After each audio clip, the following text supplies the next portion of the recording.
All right, so listen, I mean, I know that we said that we were not going to record every single week this off season, but here we are 3 weeks in, and this is our third episode. The hot stove is churning, dude. I don't know if it's just there's so many more holes that need to be filled this winter compared to last, but there are rumors flying everywhere. The Mets made another big signee. I am really liking the pace that this offseason is going at. Yeah, no, so far so good. So far, looks like teams are spending, the Mets are spending. Uh before we really jump into the deals, I think that maybe after last year, the fans all showed out. I think that they'll be doing a lot this winter. Without a doubt. And right now, obviously, with Edwin Diaz and Pete Alonso not on the docket for next year, and with the idea that maybe a McNeil and a Senga could be expendable, there is money within the payroll that they were going into with this upcoming year. And then on top of the revenue, and then knowing that Steve Cohen's going to generate X amount of billions of dollars from this new casino that's coming to Metropolitan Park. Oh God. So, yeah. So, there's definitely money flowing. It's not just with the Mets. Literally within the last hour or so, former Mets great Cedric Mullins signed with Tampa Bay Rays 1 year, 7 mil. So the fact that Cedric Mullins got $7 million after his tenure with the Mets last year, I mean, I wonder what I could get on the open market. And then Emilio Pagan, who was maybe thought of as a potential Mets target for the back end of the bullpen, literally just re-signed with the Cincinnati Reds, 2 years, $20 million. So he gets 10 mil per. The other day we saw a former Mets great, another one. Stearns really just knocked it out of the ballpark at the deadline. Ryan Helsley signed with the Baltimore Orioles for a 2 year, $28 million contract. So he's getting $14 million per. And supposedly there were several teams who were interested in him as a potential starter. And that's pretty wild looking off the 2025 game film. Yeah, right. I mean, I'm the sure they're Mets. watching. I'm sure they were watching mostly Cardinals and not the Mets disaster that we saw. Oh, you remember the first 2 weeks when we got him? It was like nine blown saves in a row. We were just better off not trading for him. We might have made the playoffs. We might have made the playoffs. We would still have Jesus Baez in our system, and who else? Uh, Nate he Dom. he would have Baez was Rule 5 eligible, I think. Oh, so they would have had to add him. Well, whatever. That's over with, thankfully. But Yeah. yeah, Helsley gets $28 million over 2 years. I feel like there's more that's gone on over the last several hours. Oh, Cody Ponce from the KBO last year. He pitched in the majors several years back. He went 17-1 last year in the KBO. He signed with the Blue Jays. I'm not sure if last time 3 years, $30 million. I'm not sure if How about former Met and Long Islander Anthony Kay? Anthony Kay, former Mets 2 years, farmhand. 2 years, 2 year 12 million, getting 6 mil AAV. Good for him. Yeah, that's more than he ever got in the big leagues. I Goes mean, goes to Japan for one season.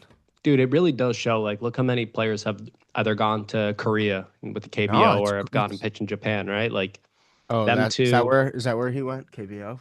No. Anthony Kay was in He Japan, was in Japan. and Cody Ponce was in Korea. Gotcha. But then you have like what, like Eric Fetty, Miles Mikolas. Like there are so many players recently Yeah. that have come over, um, and I think it's proving even like in the open market that you're seeing right now, right? Like the hitters are good coming from overseas, right? But the pitching is, I mean, listen, considering you have good hitters, it's hard to get good hitters out, right? So if you show up and if you turn in these types of figures that Ponce and Anthony Kay did, I mean, you're going to get a contract. So good for both of them. I'm not sure if last time we recorded, Dylan Cease was a member of the Blue Jays yet. Not 100% sure, but he signed for 7 years and 200 and what, $18 million, something like that. It was 210, but Maybe it's close. Same shit. 210, 218. It's marginal. No, Uh, that was a nice chunk of change. that it was. That it was. I feel like we should have started with those guys and ended with the relievers because it's a nice little segue into the most recent Mets transaction. The Mets announced the other day, well, reports came out the other day. The Mets have formally announced the deal today. Devin Williams, who Pete Alonso famously took deep in the 2024 wildcard round, then was dealt to the Yankees, had a little bit of an up and down first year in the Bronx. He's reunited with David Stern, signs a 3-year, $51 million contract. What were your thoughts? I mean, I know that you were up in New England. You were at the Giant Patriots game, so I texted you this time, and Yep. you said he's a Met question mark. What were your thoughts on that? So, I mean, I thought it was. I'm happy after finding out that the Mets are now playing the deferral game. Yeah. I'm happy that 15 million of it is comes at 1.5 million in installments 2036 to 2045. So I thought that's pretty good. Bobby Uh, Bonilla. yep, it lowered his AAV. It helps us get more players. I don't mind it. I know that David Stearns likes him a lot. I'm sure the Mets are going to do everything in unless if someone's going to blow the top off an offer for Edwin Diaz, 90% sure he'll be back as well. But it gives us more flexibility within the bullpen, and I think he still has good stuff, and No, it'll be good to see how our new pitching coaches work with him. no question. I mean, first and foremost, I just need to say this. We put out an Instagram earlier today, just giving some brief thoughts. When you think back to the 2025 New York Yankees, right? You think of that bullpen and how they had to go out and get Bendar and Doval, and there was one, Jake Bird, right? And it was because Devin Williams really struggled, right? But he had two different seasons, first half and second half. That's first and foremost. Secondly, his 4.79 ERA is not indicative to how he actually performed. He had a 2.68 FIP. All right. So, he was let down by the defense. I'm not saying that he was pristine because he wasn't, but he had a 2.68 FIP. And when you go over to Baseball Savant, that's my bread and butter. I mean, you're looking at all red, right? Pitching run value in 2025, 78th percentile. Expected ERA, 86th percentile. Expecting batting average, 95th. Chase percentage, 97th. Whiff percentage, 99th. K percentage, 97th. He struck out 90 batters in 62 innings, right? Mhm. So a lot of the underlying numbers were there. There were three key issues. One, he was walking guys.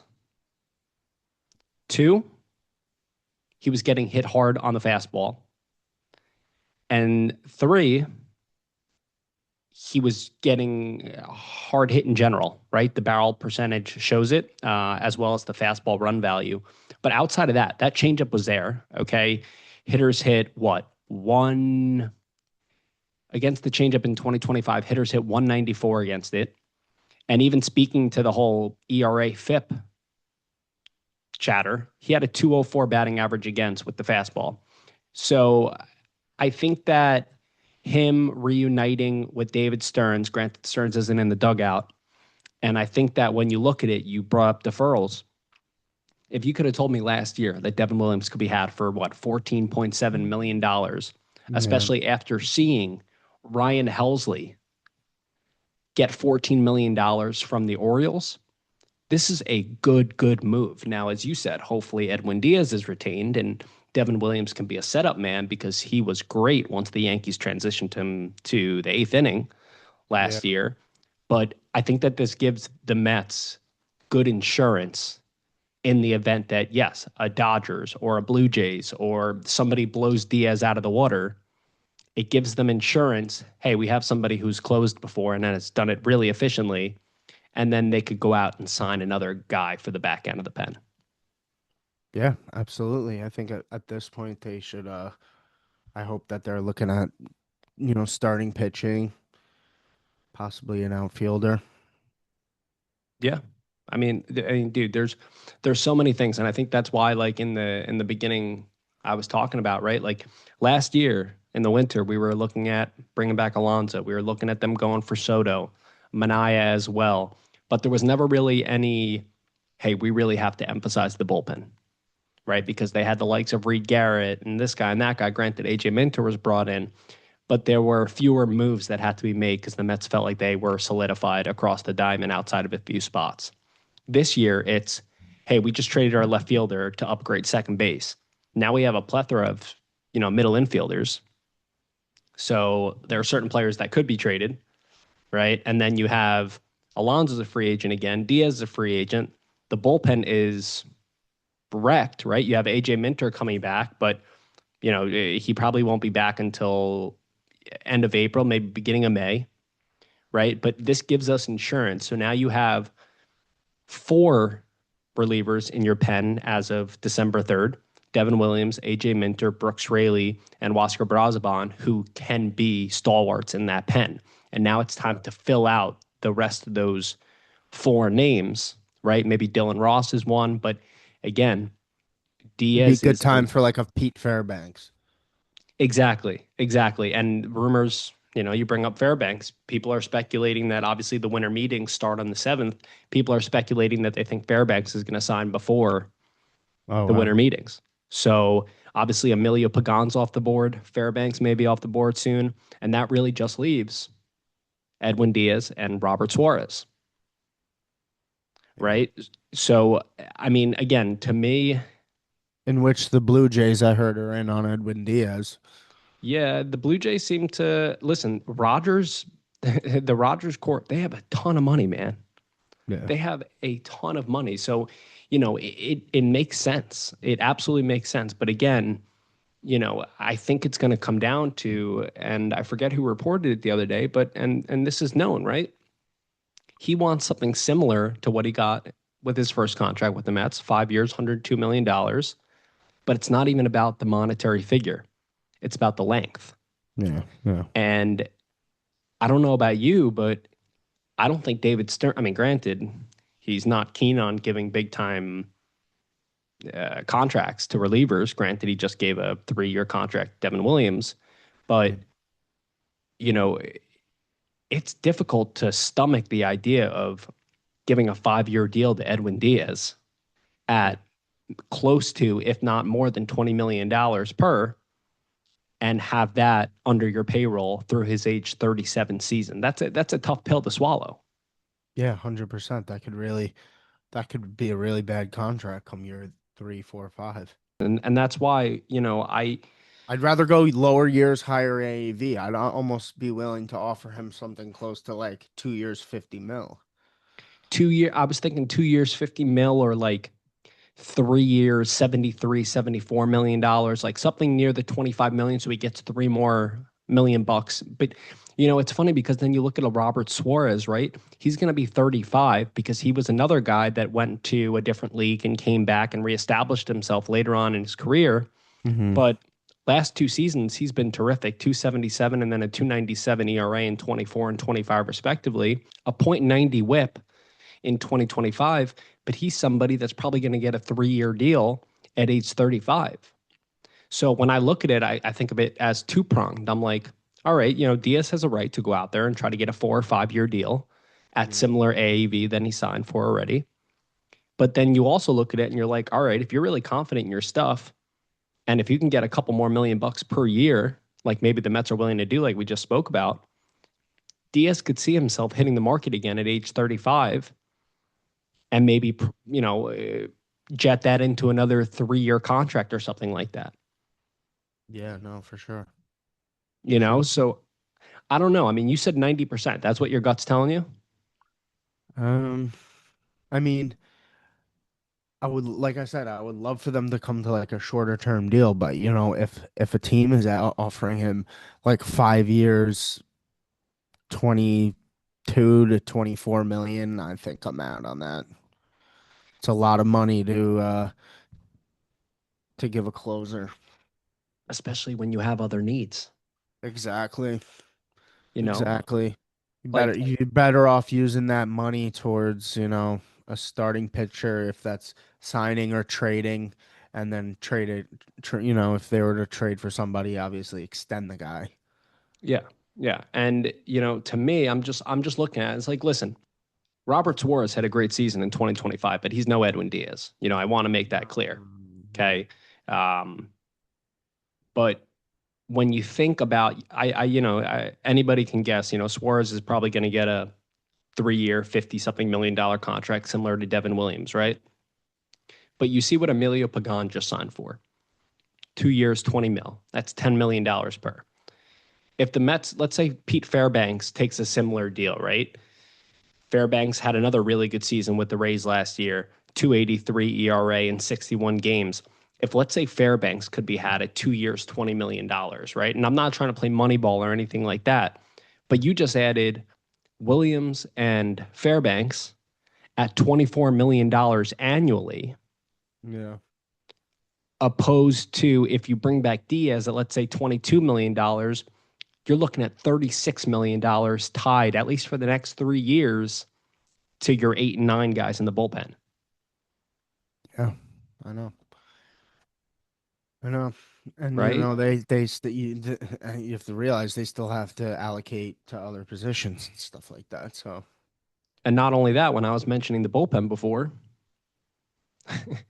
you still have three other names that you're going to have to fill out. Again, you want to see the internal development. You want to see guys like Dylan Ross and maybe like a Jonathan Pintar or someone like that, right? You want to see them be able to step into that maybe like last bullpen spot or so, but you have to supplement it. And I think that when you're, and again, Minter's going to be out for a little bit, so you just have to take that into consideration. And I understand a lot of Met fans, concerns about like we want Diaz back. I agree with it. David Stearns preaches run prevention. Failing to sign Edwin Diaz would hurt that notion, no question. But again, it's almost negligent to give another 5 year contract to Diaz. And that's why I think what you said, 2 years, 50 mil, or 3 years at 70, $75 million. I think that's the right way to go. But the jury's still out, and there are really only several teams that have been linked to him. You mentioned the Blue Jays. I said the Dodgers, just because the Dodgers are the Dodgers. Maybe the Giants throw that money around. I don't know. I don't yeah. know, right? But again, I think that it's something that a lot of people have to really think about, especially when you're also talking about re-signing Alonso. You're talking about maybe an outfield acquisition, whether it be a trade or a signing like a Bellinger or this guy or that guy. So there's a lot more that goes into it. But bottom line is, I love the Devin Williams move. I Mm. actually applaud David Stearns on this. Now, if it fails, come back to me in a couple months and I will rip him to shreds. Yeah. Right. But I like the move, dude. I really do. And I really can't complain about it. I was happy when I saw it, especially with the deferrals. It's like, dude, you have all the money. Now I just want them to do like a deferral for like a pitcher or some shit. See, like, I think I don't know. I do you think Alonso will be back? um, I think if they were to like lose Pete, you'd see them like immediately go snag like a Bregman.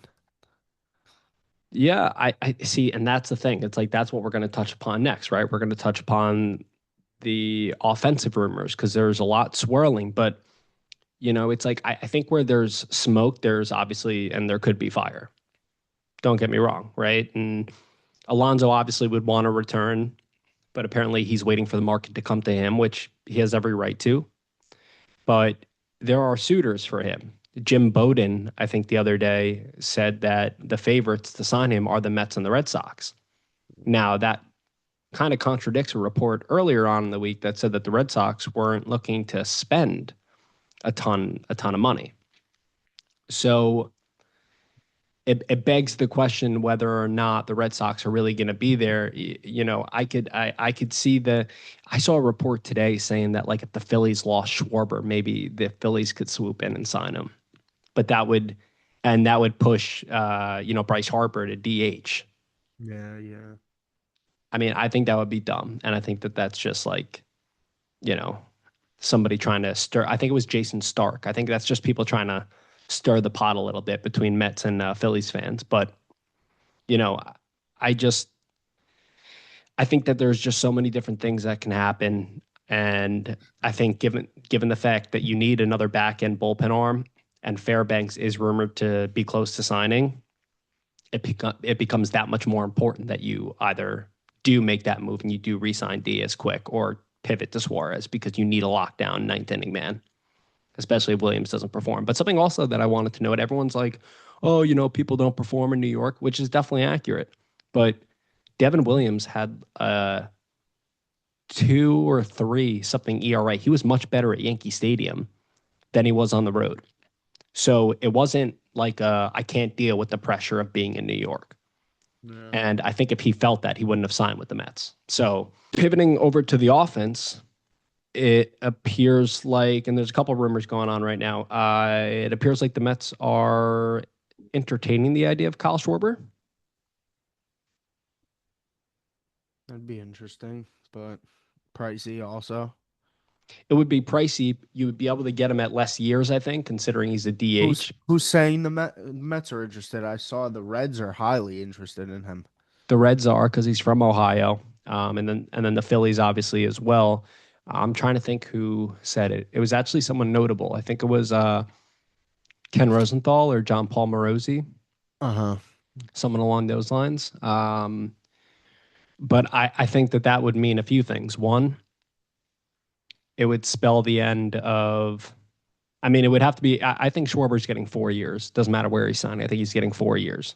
Yeah, It would spell the end of most likely Pete Alonso, I think. 100%. Right. And then because obviously Schwarber's not playing first base, but you would have to move Alonso to first to DH at some point. So it would spell the end of that. It would prolong Soto into playing right field until he's in his early 30s. And then on top of that, you would probably have to trade Vientos or someone along those lines because they're destined for DH. Yeah, yeah. No, I know. I honestly don't think that's gonna happen. I think at the end of the day,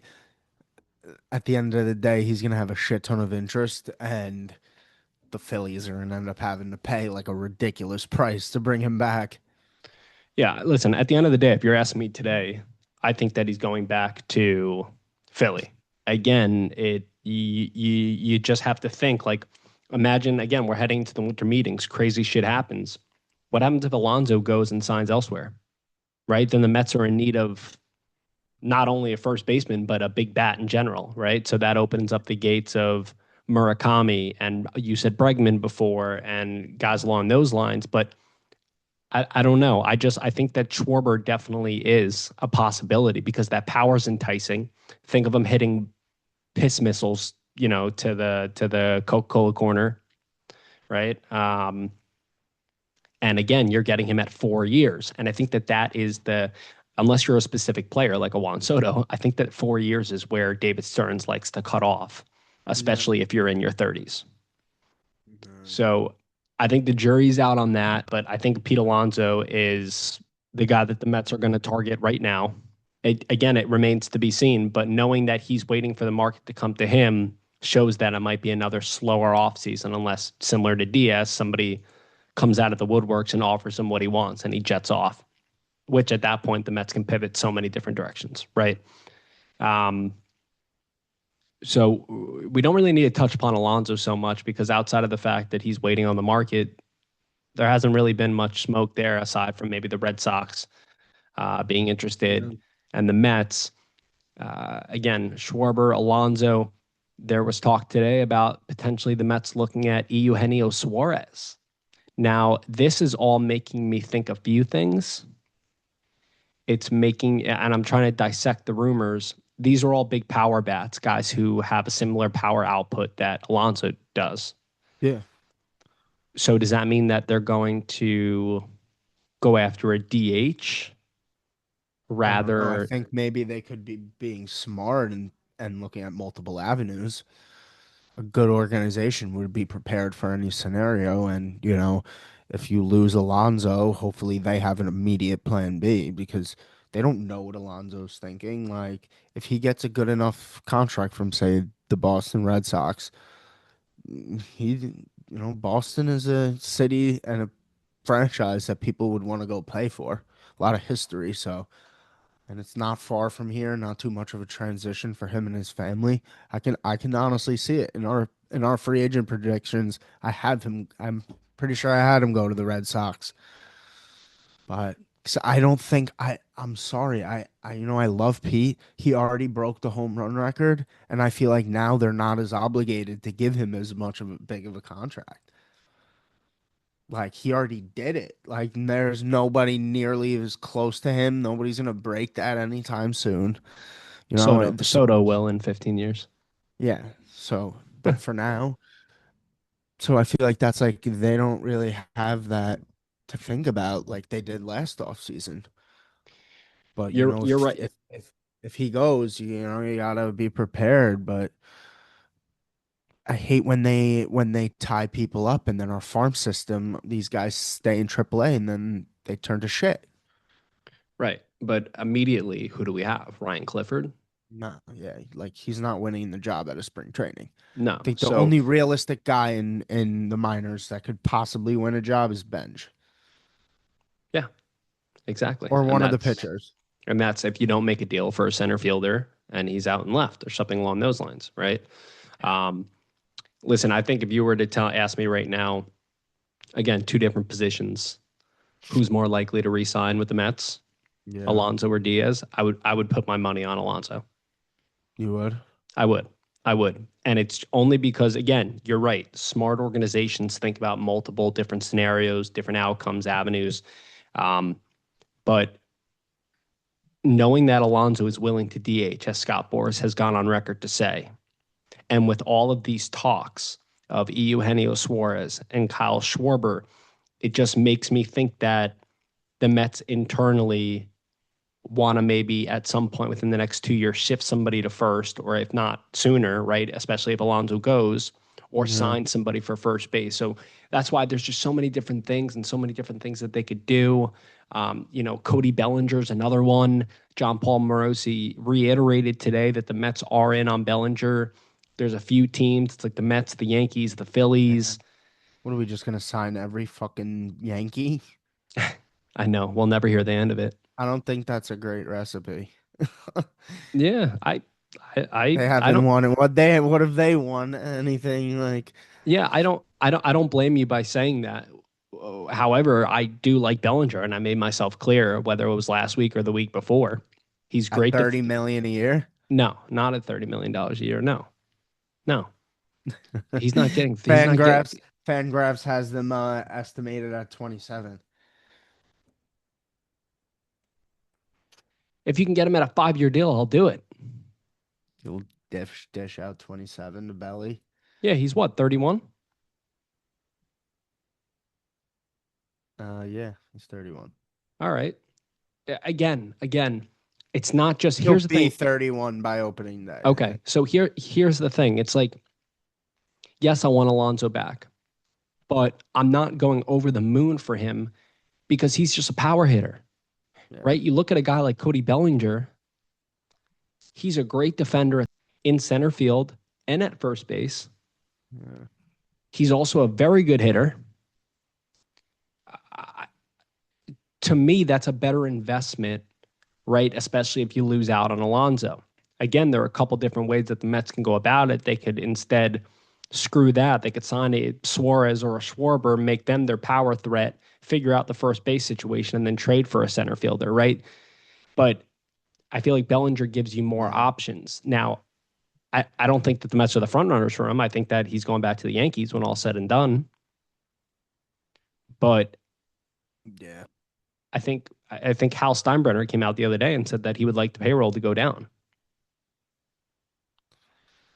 Yeah, I mean, when he was talking about, yeah, like we have to pay like X amount of money to the city, like if I was a Yankees fan, I would have fucking threw up after hearing that. Yeah. And also, don't get it twisted, dude. Like, there are a lot of players that were Mets and then went to the Yankees, right? Like, and everyone's saying, Mhm. oh, the Mets are getting the Yankees hand-me-downs. No, they're not. Like, remember a guy by the name of Marcus Stroman, right? Remember Doc Gooden? Remember Darryl Strawberry? Remember Ahmed Rosario? I know I'm going from the Yeah. 80s to the 2020s, but like, the, like there are plenty that have shifted in both directions. So Mhm. again, I think that that's another rumor. Um, but the most like again, these are just rumors. These are just touch points, and you have a lot of them over the winter.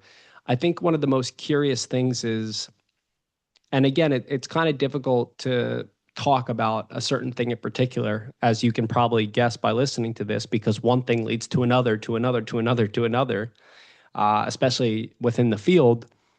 But there, one concrete piece of information today was put out by Michael Marino, who's turned into a really good reporter for the Mets. I have no idea who he writes for, I but don't think he's he been writes right with on the anybody, to be honest with you. who? I don't think he writes with anybody. He's just independent. He just like does it. Yeah. He just has sources, yeah, and he's been right on the money for quite a few of them in the past. Apparently, the Mets have spoken to the White Sox again about Luis Robert Jr. and a guy and a name that's come up quite frequently is Luis Angel Acuna. Yeah. I'm all set on Lou Bob. I know you are. I I know. mean, realistically, if we're to send them like Acuna, maybe like another like prospect in our 22 to 30 range, but then the White Sox would have to like take like 25 to 50% of his 20 million. See, so that's the other thing, and that's why there's just so many different things, and that's why I want the winter meetings come so there's more concrete information on the Mets' plan of attack because they can go in so many different directions. But you just bring up the $20 million, like the White Sox aren't known to want to absorb cash, Yeah, I know. right? So if you take on that $20 million, again, money's not the biggest thing for the Mets, especially short term money. But you bring that on, and then you still go out and you want to bring in a DH or a Pete Alonso, also then supplement your bullpen by bringing in another big wig and then a couple other relievers. Like your payroll's shooting up higher than it was last year. Yeah. Granted, they can offset some of it by trading a guys like McNeil and Senga elsewhere, but still, it'd still be elevated, right? And at this point, Luis Robert, I keep on saying Robert. It's like I know that's how you say it, but like I'm just gonna Robert. I'm just gonna call it Luis Robert, okay? Um, but but Luis Robert, like the only thing that he has on his side right now, there's two things. Well, three things. One, he's great defensively out in center field. Okay. Two, he finally looked like himself again. Last 30 games last season, 286 average, 331 on base percentage, 420 slugging percentage, four dingers. Okay. And then the third thing is that he is still just, it'll be his age 28 season. But 25 and 24, the years I'm talking, he had OPSs in the 600s. So if you're bringing him on for $20 million per, Yeah. even if it's just 1 year, especially also a guy that has an injury history, that's scary to me, Yeah, I'm not doing that. I'm not spending 20 million on him. There's right? other ways to, allocate your resources, start putting those guys in a package for a starting pitcher. Yeah. And then, my other thing to piggyback off of that is like you bring up Luis Angel Acuna. Yes, he hasn't shown much at the major league level outside of being a really good pinch runner. He can play multiple positions, and that's about it, right? He's not a hitter. Yes, he hits in the Venezuelan league, but that doesn't do us any good. By the way, you see Ronald running around the bases the other day like a jackass. Did you see that? Yeah. Yeah, I saw that. What a clown! Absolute clown. What a clown! I just had to say that. You bring up Acuna, but to me, I don't know if you feel the same way, but if the Mets were to trade Jeff McNeil, which I hope they do, and I think they are gonna, Yeah. I think that Acuna becomes that much more valuable to the Mets roster given his flexibility. No, 100%. I mean, I would like to keep Acuna, but they gotta give him if they're gonna keep him, gotta play him sometimes. Well, yeah, and that's where the versatility comes in. He's playing primarily center field this winter. You got center, you got the middle infield under your belt. Guarantee if you could play center, you could play left, right? Yeah. Obviously, you're not looking at him to start, but you're just looking at him to get in more games, so that the matchups are better. But I don't know. I think Luis Robert is somebody that if I'm going to trade assets for Luis Robert, I keep on doing it. Robert. Robert. Yeah. I think I would rather just go out and sign Harrison Bader. Seriously, no, I would rather do that than trade actual assets. Harrison Bader would not cost 20 million a year, and he would probably do if more, if not the same as Luis Robert.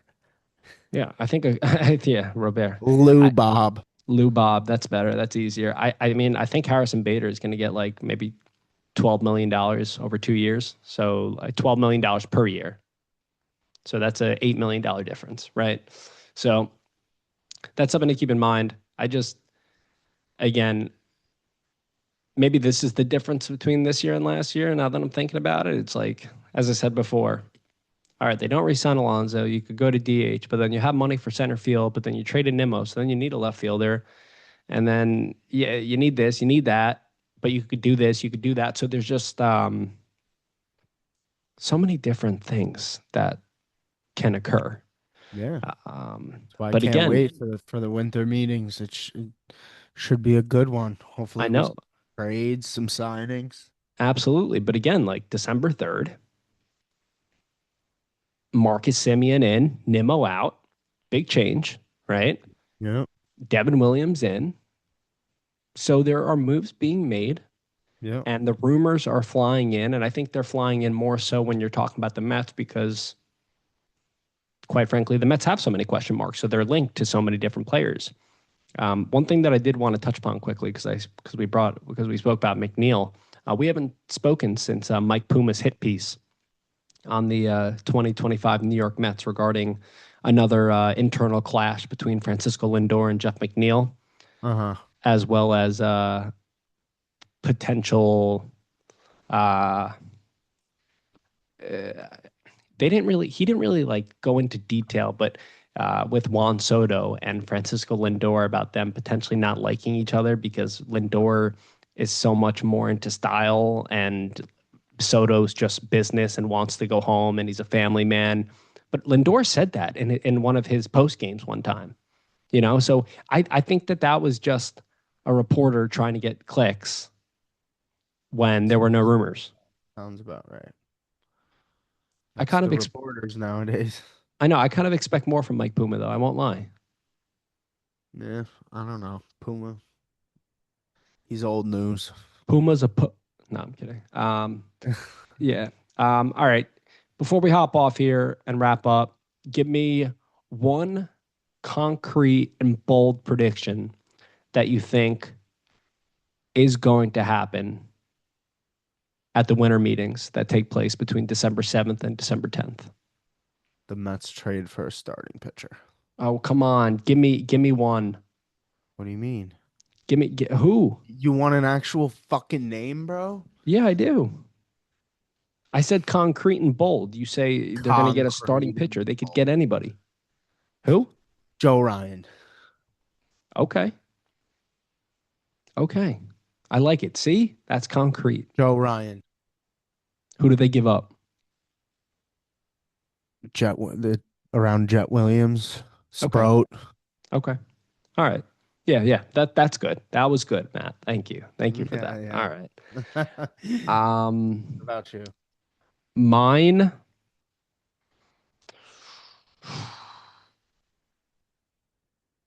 I think that this is a guy that we didn't even bring up today. So I'm gonna stick with the Twins, And but go what? Buxton. I think that the Mets are gonna make a trade for Byron Buxton. See, I There, was gonna say, what if they got both of them? that'd be a sick blockbuster. Like you're probably looking at like obviously a similar haul to what we sent for School. Diaz and Yeah. Cano. Yeah, I think you're looking at if you get like a Joe Ryan and a Byron Buxton, that's very different than what you would probably get for a Byron Buxton and a Pablo Lopez per se. Yeah. But if you go Ryan and Buxton, I think you're giving up Jet and Jonah Tong, and I think it's starting there. Yeah, and then you're probably looking at Vientos, Jacob Reimer, Acuna, maybe. and then probably like Another it's gotta be another Santucci. Yeah, Santucci, someone like that. Yeah, Like, or maybe they'd want another bat. yeah.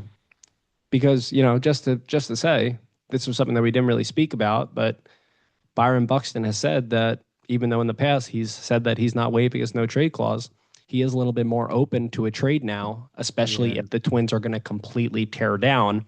And that's why I don't necessarily think that. I mean, I love the prediction that you gave, Maddie. I really do. I don't think that Joe Ryan is going to get dealt next week, but I think Mhm. that when you're at the winter meetings and you have all 30 teams there, all their different representatives, rumors are flying left and right. If Byron Buxton hears that Joe Ryan and Pablo Lopez are being floated here and there, and let's say a trade does happen and the Mets are not one of the teams that are the recipients of him, the Mets could turn around and try to get Byron Buxton, and then he might waive his no trade clause and say, "All right, the whole team's torn down. I'm just going to go down with him then."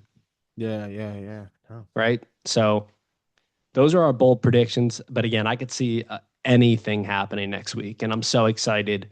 And I can concretely say that we will be recording next week, given the winter meetings. So stay tuned for episode 4 of the Hot Stove, which will come out next week at some point between Monday and Wednesday. Maddie, as we wrap up here on this gorgeous 79-degree with a breeze down here in Florida, you got anything else for us here on this Wednesday? Nah, dude, just signing off from cold New York. What's So the temp? go, What's the temp right now? it's probably like mid 30s. Nowhere close to fucking what I put up with in Foxborough. Oh yeah, that was bad, dude. You're wearing a Uh, ski mask, dude, and my face, it's 33 right now. Um, my face was just beat red. and Some you saw a guys, great and you saw a great game too. right, saw a great blowout if you're a Patriots fan, but it was fun nonetheless. What a great stadium. Yeah, good, dude. Good. Well, with that being said, we're in the books here. Remember to give us a follow on Instagram, YouTube, and X. We are at Cup of Mets. Subscribe to the podcast, whether it be on Spotify, Apple, or wherever you get your favorite podcasts. Download the SeatGeek app. Punch in code Cup of Mets at first purchase to get $20 off. And last but not least, download the Profit X app. Punch in code Cup of Mets to receive up to 20% in bonus cash matching up to $100. We're still three weeks in here. I still can't get that shit right. It doesn't feel right coming out of my mouth. I gotta figure out a new way to say that. But Better off just dropping the graphic up and just, you know, yeah, read like it. maybe as we're doing the exit, remember to download and then all of a sudden the graphic pops up. But then the people on Spotify and Apple won't be able to see it, so they won't know what I'm talking about. Yeah, yeah. But yeah, with that being said, for Maddie DeSantis, I'm Ian Bosniak. Thank you very much. We'll see you again next week. Hopefully, the hot stove continues to burn and churn, and we Oh got yeah, more action for baby. you next week. Good night, everybody. Good night, everyone. Let's go Mets.